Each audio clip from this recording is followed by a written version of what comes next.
Everyone, welcome to my channel. तो friends, आज की वीडियो में हम बनाने वाले हैं लॉन्ग कुर्ती और लॉन्ग स्लीव्स, जिसकी हम पूरी कटिंग और स्टिचिंग आपको बताएंगे स्टेप बाय स्टेप। तो वीडियो को पूरा वॉच कीजिएगा, कहीं भी स्किप ना करें। यहाँ पे हम पूरे मेजरमेंट के साथ में बहुत ही इजी तरीके से कुर्ती की कटिंग बताएंगे। तो चलिए यहाँ पे हम वीडियो को स्टार्ट करते हैं। तो यहाँ पे मैंने कुर्ती के लिए 2 मीटर फैब्रिक ले लिया है और इसे मैंने लंबाई में डबल फोल्ड करके रखा है, जिसकी चौड़ाई है 22 इंच। तो हमारे बॉटम की जो चौड़ाई रहेगी वो है 19 इंच, जिसमें हमने यहाँ पे 3 इंच प्लस किया है। तो 22 इंच पे हमने यहाँ पे इसे फोल्ड कर लिया है। अब हम यहाँ पे कुर्ती की लेंथ का निशान लगाएंगे। तो हमारे कुर्ती की जो रेडी लेंथ है वो है 46 इंच, जिसमें हमने 2 इंच प्लस किया है मार्जिन।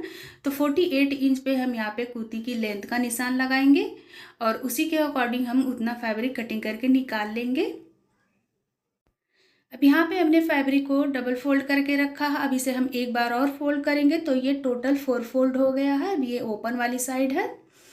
तो सबसे पहले हम यहाँ पे शोल्डर पे 6 इंच का निशान लगाएंगे और आर्म होल का निशान हम लगाएंगे 6.5 इंच पे। अब यहाँ पे दोनों निशानों को मिलाते हुए हम लाइन ड्रॉ कर देंगे। अब हम यहाँ पे चेस्ट का निशान लगाएंगे। तो हमारे चेस्ट की जो फिटिंग है वो है 38 इंच, जिसका हम 4 से डिवाइड करेंगे तो ये आएगा 9.5 इंच। और 9.5 इंच पे हम यहाँ पे चेस्ट का निशान लगा देंगे। प्लस इसमें हमने यहाँ पे 1.5 इंच मार्जिन ऐड किया है, तो यहाँ पे हम 1.5 इंच मार्जिन का निशान लगा देंगे। अब हम हिप लाइन का निशान लगाएंगे। तो हिप लाइन हम ले लेंगे 30 इंच और 30 इंच पे यहाँ पे हम मार्क कर देंगे। और वेस्ट लाइन ले लेंगे हम यहाँ पे 7 इंच। अब हम यहाँ पे कमर के फिटिंग का निशान लगाएंगे। तो कमर की फिटिंग है 34 इंच, जिसे हमें 4 से डिवाइड करना है, तो ये आएगा 8.5 इंच। और 8.5 इंच पे हम यहाँ पे कमर की फिटिंग का निशान लगा देंगे, प्लस 1.5 इंच इसमें मार्जिन ऐड कर देंगे। अब हम यहाँ पे हिप का फिटिंग का निशान लगाएंगे। तो हिप की फिटिंग है 38 इंच, जिसका हम 4 से डिवाइड करेंगे तो ये आएगा 9.5 इंच। और 9.5 इंच पे हम यहाँ पे हिप का निशान लगा देंगे, प्लस यहाँ पे भी हम 1.5 इंच मार्जिन का निशान लगाएंगे। अब यहाँ से इन निशानों को मिलाते हुए हमें लाइन ड्रॉ कर देनी है। दोनों साइड से हमें निशान लगा लेना है। अब हम कुर्ती की लेंथ का निशान लगाएंगे। तो यहाँ पे हम हाफ इंच जो शोल्डर के लिए मार्जिन लेंगे, उससे मैंने यहाँ पे निशान लगा दिया है। और हाफ इंच मार्जिन को छोड़ते हुए यहाँ पे हम कुर्ती की रेडी लेंथ का निशान लगाएंगे 46 इंच पे। 46 इंच पे हमने यहाँ पे लेंथ का निशान लगा दिया है। अब 1.5 इंच पे हम यहाँ पे बॉटम के लिए निशान लगाएंगे। अब यहाँ पे हम दोनों लाइनों को इस तरीके से लाइन ड्रॉ कर देंगे। तो बॉटम की चौड़ाई हम ले लेंगे 9.5 इंच, प्लस हमने 1.5 इंच इसमें मार्जिन ऐड किया है। अब यहाँ से लेकर के जहाँ हमने 9.5 इंच का निशान लगाया है, वहाँ से लेकर के यहाँ हिप तक के हमें इस तरीके से इंची टेप को मिलाते हुए लाइन ड्रॉ कर देनी है। साइड से भी हमें लाइन ड्रॉ कर देनी है। यहाँ से हम इसे कटिंग कर लेंगे। अब हम आर्म होल में 1.5 इंच का निशान लगाएंगे और इस तरीके से आर्म होल की शेप दे देंगे। फ्रंट पार्ट के लिए हम हाफ इंच अंदर की तरफ गहराई देते हुए आर्म होल की शेप दे देंगे। अब नेक विड्थ हम ले लेंगे यहाँ पे 2.5 इंच पे निशान लगा देंगे। तो यहाँ पे हमने कुर्ती की मार्किंग कर ली है। अब इसी निशान के अकॉर्डिंग हमें कटिंग कर लेना है।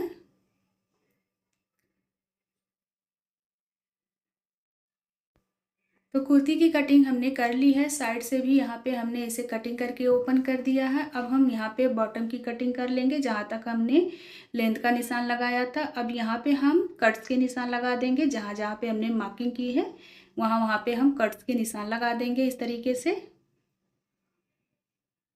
तो अब हमें कुर्ती को इस तरीके से अलग कर लेना है। बैक वाला पार्ट और फ्रंट वाला पार्ट हमें अलग अलग कर लेना है। यहाँ पे हम नेक का निशान लगाएंगे। तो फ्रंट वाले नेक का हमने विड्थ ले लिया था 2.5 इंच और डीप हम ले लेंगे 6.5 इंच पे और इस तरीके से गोल शेप दे देंगे। और अब हम इसकी कटिंग कर लेंगे। तो यहाँ पे हमने जो आर्म होल में हाफ इंच की गहराई दी थी उसकी भी हम कटिंग कर लेंगे। ये फ्रंट वाला पार्ट है। अब हम यहाँ पे बैक वाले पार्ट की कटिंग करेंगे। तो बैक वाले नेक की हम जो है 2.5 इंच यहाँ पे भी हमने इसकी विड्थ रखी है और 5.5 इंच पे हम इसकी डीप का निशान लगाएंगे और इस तरीके से चौकोर में शेप दे देंगे। और यहाँ पे हम इसे भी गोल शेप देते हुए इसकी भी हम कटिंग कर लेंगे। तो यहाँ पे हमारे फ्रंट और बैक पार्ट के कुर्ती की कटिंग हो गई है। ये बैक वाला पार्ट है और ये फ्रंट वाला पार्ट है। तो चलिए अब इसे हम रखते हैं साइड में। अब हम स्लीव्स की कटिंग कर लेंगे। तो बाकी का जो फैब्रिक हमारा बचा था उसे हमने यहाँ पे 4 फोल्ड करके बिछा लिया है और इसकी जो लेंथ हमने ले ली है वो टोटल है 32 इंच। तो रेडी हमारे स्लीव्स की जो लेंथ रहेगी वो 30 इंच रहेगी, जिसमें हमने 2 इंच मार्जिन ऐड किया है बॉटम फोल्डिंग के लिए और हाफ इंच हमने यहाँ पे जॉइंट के लिए। तो चलिए अब यहाँ पे हम इसकी मार्किंग कर लेंगे। तो यहाँ से हम 10 इंच का निशान लगाएंगे और इस साइड से हम 3 इंच का निशान लगाएंगे और यहाँ से जहाँ से हमने 3 इंच का निशान लगाया है वहाँ से हम पहले 1 इंच सीधी लाइन रखेंगे। उसके बाद में यहाँ तक मिलाते हुए स्लीव्स का शेप दे देंगे। अब हम यहाँ पे स्लीव्स की बॉटम का निशान लगाएंगे। तो 4.5 इंच पे हम इसकी बॉटम ले लेंगे और 2 इंच मार्जिन इसमें ऐड करेंगे और यहाँ से बॉटम फोल्डिंग का हम 1.5 इंच पे निशान लगाएंगे। इस तरीके से हम इसकी मार्किंग कर लेंगे। अब यहाँ से बॉटम से मिलाते हुए यहाँ तक के हमें इस तरीके से तिरछे में निशान लगा लेना है। अब मार्किंग के अकॉर्डिंग हमें इसे कटिंग कर लेना है। तो यहाँ पे स्लीव्स की कटिंग हो गई है। यहाँ सेंटर में हम कट्स के निशान लगा देंगे। अब इस तरीके से हम इसे ओपन करेंगे और फ्रंट वाले साइड में हम यहाँ पे हाफ इंच की गहराई दे देंगे इस तरीके से और उसकी हम कटिंग कर लेंगे।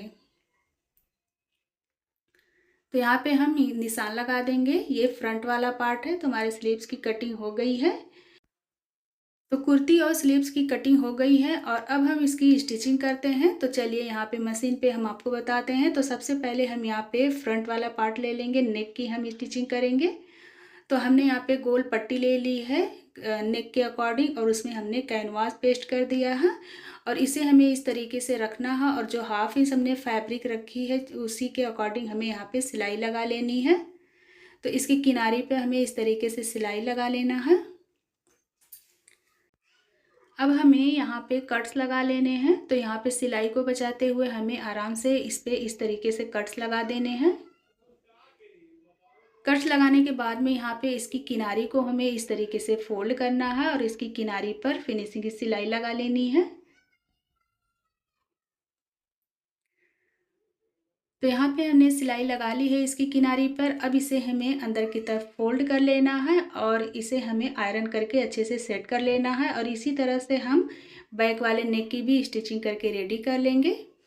तो यहाँ पे देख सकते हैं हमने बैक वाले नेक की भी स्टिचिंग कर ली है। अब यहाँ पे हम फ्रंट वाला पार्ट लेंगे और सबसे पहले हम यहाँ पे शोल्डर की स्टिचिंग करेंगे। तो शोल्डर की स्टिचिंग किस तरीके से करना है आपको, इसे आप ध्यान से देखिए। यहाँ पे ये इसे हमें पट्टी को इस तरफ मोड़ना है और दूसरे पट्टी को इसको हमें इस साइड से इस तरह से रखना है और इस पट्टी को इसके ऊपर हमें इस तरीके से फोल्ड कर लेना है। यहाँ पे हमें सिलाई लगा देना है। तो इस तरीके से शोल्डर स्टिच करने से बहुत ही फिनिशिंग के साथ में ये रेडी होता है। अब यहाँ पे देखिए सिलाई हमने लगा ली है। अब इसे हम इस तरीके से ओपन करेंगे तो ये देख सकते हैं सिलाई जो है सब अंदर की तरफ हो गई है और एकदम फिनिशिंग के साथ में ये शोल्डर से रेडी हो गया है। इसी तरीके से हम दूसरी साइड भी रेडी कर लेंगे। तो यहाँ पे हमने दोनों साइड से शोल्डर की स्टिचिंग कर ली है। अब हमें यहाँ पे स्लीव्स स्टिच करना है। यहाँ से लेकर के यहाँ तक हमें स्लीव्स स्टिच करना है। तो स्लीव्स को हम सेंटर से सेंटर मिलाते हुए रखेंगे और जो फ्रंट वाला पार्ट है उसे हमें फ्रंट में रखना है और बैक वाला पार्ट बैक में रखते हुए इसे इस तरीके से हमें सिलाई लगा लेना है।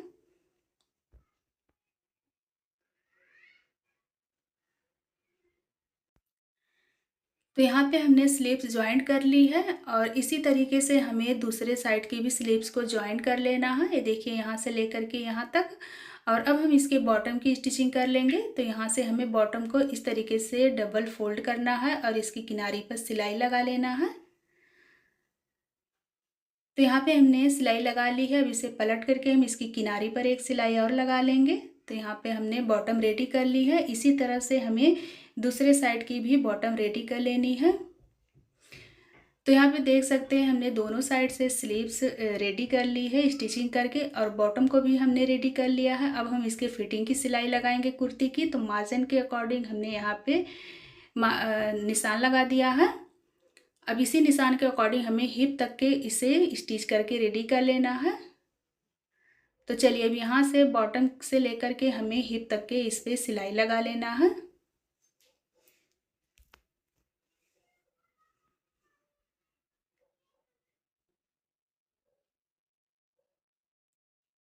तो यहाँ हिप तक के हमने इस पे सिलाई लगा ली। अब इसे हमें पलट करके इस पे डबल सिलाई लगा लेनी है।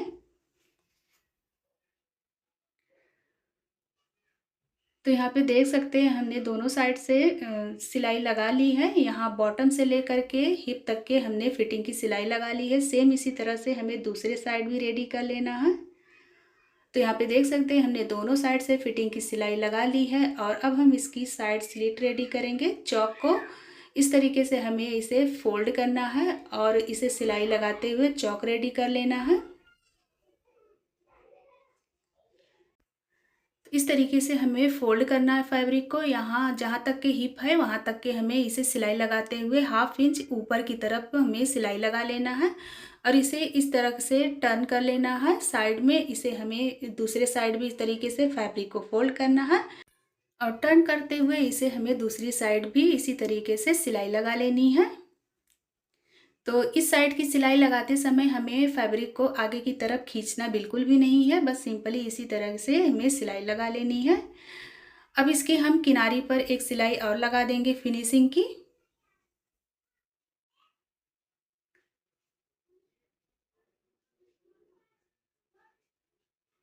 तो यहाँ पे हमने चौक रेडी कर ली है। देख सकते हैं कितना एकदम फिनिशिंग के साथ में चौक रेडी हो गया है। अब इसी तरह से हम दूसरे साइड भी चौक रेडी कर लेंगे। तो देख सकते हैं हमने दोनों साइड से चौक रेडी कर ली है सिलाई लगा करके। अब हम इसके बॉटम रेडी कर लेंगे। तो बॉटम को भी हमें इस तरीके से फोल्ड करना है और इसके ऊपर हमें सिलाई लगा लेनी है। तो एक सिलाई लगाने के बाद में इसे हमें पलट करके इसकी किनारी पर भी फिनिशिंग की सिलाई लगा लेनी है।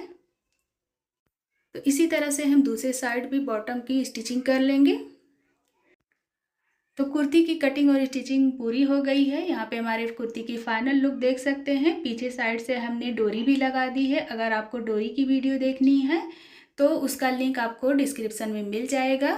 और फ्रेंड्स, हमारे कुर्ती की कटिंग और स्टिचिंग की वीडियो आपको पसंद आई हो तो लाइक करें, चैनल को सब्सक्राइब करें और फिर मिलते हैं एक नई वीडियो के साथ। तब तक के अपना ख्याल रखें। Bye bye.